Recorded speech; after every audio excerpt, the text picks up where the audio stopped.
திண்டுக்கல்லில் தன்னுடைய வாகனத்திலிருந்து இறங்கி முதலமைச்சர் மு க ஸ்டாலின் நடைபயணமாக சென்று மக்களை சந்தித்தார். கூடுதல் விவரங்களுடன் நிகழ்ச்சிய செய்தியாளர் சங்கர் விவரம் என்ன? தேவப்பிரியன் தற்பொழுது திண்டுக்கல் மாவட்ட ஆட்சியர் அலுவலகத்தில் உள்ள வேலுநாச்சியார் மைதானத்தில் சுமார் 1595 கோடி ரூபாய் மதிப்பீட்டில் நலத்திட்ட பணிகளானது வழங்கப்பட உள்ளது.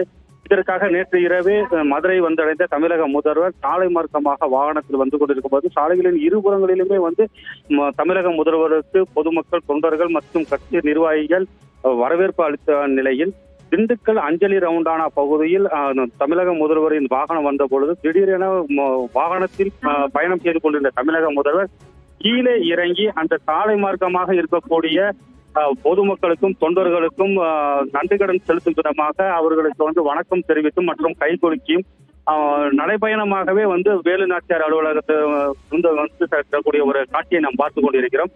தமிழக முதல்வர் வாகனத்திலிருந்து திடீர் என்று இறங்கி தனது தொண்டர்களுக்கு காட்சியளிக்கக்கூடிய அந்த செயல் அனைவரிடமே மிகுந்த வரவேற்பை ஏற்படுத்தியுள்ளது. அது மட்டும் இல்லாமல் காலை முதலிலிருந்து தமிழக முதல்வரை காண்போமா இல்லையா என்ற ஒரு ஆர்வத்துடன் காத்து கொண்டிருந்த தொண்டர்களுக்கு ஒரு இன்ப அதிர்ச்சியாக தமிழக முதல்வர் வாகனத்திலிருந்து கீழே இறங்கி அவர்களுக்கு அந்த நன்றி கடன் செலுத்தும் விதமாக நடைபயணமாக வந்த விஷயம் அனைவருக்குமே ஒரு மகிழ்ச்சியை ஏற்படுகிறது. அது மட்டும் இல்லாமல் திண்டுக்கல் மாவட்ட ஆட்சியர் அலுவலகத்துக்குள்ளாரே சுமார் அனைத்து வழித்தடங்களும், அதாவது நீண்ட நாட்களாக மலை சார்ந்த கிராம பகுதிகளாக உள்ளக்கூடிய இந்த திண்டுக்கல் பகுதியில் ஏறத்தாழ புதிய பேருந்துகள் இல்லாமல் பழைய பேருந்துகளே இயங்கப்பட்டு வந்த நிலையில் தமிழக முதல்வர் தற்பொழுது அவர் 61 புதிய பேருந்துகளை வழித்தடங்களில் கொடியசைத்து துவங்கியுள்ளார்.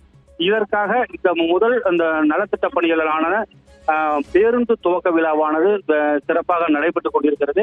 அது மட்டும் இல்லாமல் தற்பொழுது இன்னும் சிறிது நேரத்தில் கூட்ட அரங்கில் அமைத்திருக்கக்கூடிய கண்காட்சியை தமிழக முதல்வர் பார்க்க உள்ளார். அந்த கண்காட்சியை பார்த்த பின்பு விழா மேடையில் வந்த பிறகு ஏறத்தாழ 1595 கோடி ரூபாய் மதிப்பீட்டில் உள்ள நலத்திட்ட பணிகளை வழங்க உள்ளார். அந்த நலத்திட்ட பணிகளில் நீண்ட நாள் கோரிக்கைகளான, அதாவது திண்டுக்கல் மக்களின் நீண்ட நாள் கோரிக்கைகளாக கூறப்படக்கூடிய ரெட்டியார் சத்திரம் பகுதியில் அறிவியல் கலைக்கல்லூரி மற்றும் அந்த ஆத்து தொகுதியில் அமைந்துள்ள கூட்டுறவு சம்பந்தப்பட்ட அந்த கலைக்கல்லூரி மற்றும் கலைஞர் புதிய வீடு திட்டம் போன்ற பல எண்ணற்ற நலத்திட்ட உதவிகளை வழங்கப்பட உள்ளார்.